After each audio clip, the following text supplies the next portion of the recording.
In 3 months of siege work, in 63 BC, Roman ironclad battering rams pounded the northern wall of Jerusalem's Temple Mount. Iron siege engines rolled across massive earthen ramps constructed directly against the sacred stone ramparts. When the breach occurred, Roman legionaries spilled into the inner court, slaughtering 12,000 citizens. Roman general Gnaeus Pompeius Magnus pushed past the altar, past the blood-soaked stones, toward a single curtain few men had ever been permitted to cross.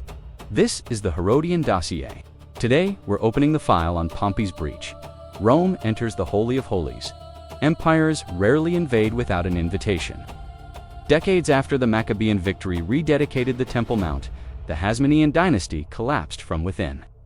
2 royal brothers, Hyrcanus II and Aristobulus II, engaged in a fratricidal civil war for the Judean throne.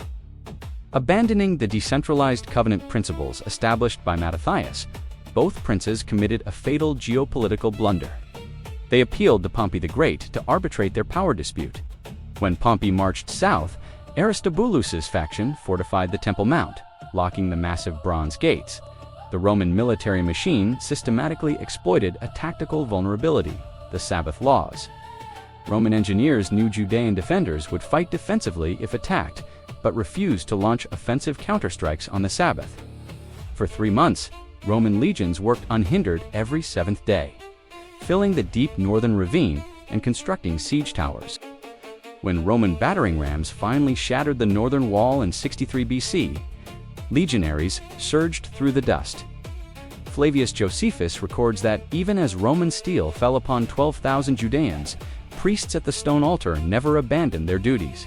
They continued pouring libations and burning incense until their own blood mixed with the sacrifices. Pompey then committed an unprecedented act of profanation. Walking past the altar, he parted the linen veil and breached the Holy of Holies. For centuries, Greco-Roman propaganda assumed the Jewish God was represented by a secret animal head or wooden idol. Pompey stood inside the solemn darkness and found nothing. The Ark of the Covenant had been absent since the Babylonian destruction in 586 BC, yet what Pompey misread as missing divinity was the absolute refusal of Yahweh to be localized into imperial stone. If you've noticed that Rome never had to force its way in, the brothers handed Pompey the invitation. That same pattern runs all the way back to Egypt. The Exodus to Conquest Master Dossier is where it starts. The plague mechanism in Egypt, the Red Sea crossing physics, the real Mount Sinai site, the Jericho destruction layer, link in the description. Pompey spared the temple treasures, but the political reality was finalized. Judea was stripped of its sovereignty, converted into a Roman tributary state, and Hyrcanus II was installed as a dependent high priest. More critically, Pompey elevated an ambitious Idumean advisor named Antipater, positioning his lineage to seize absolute control.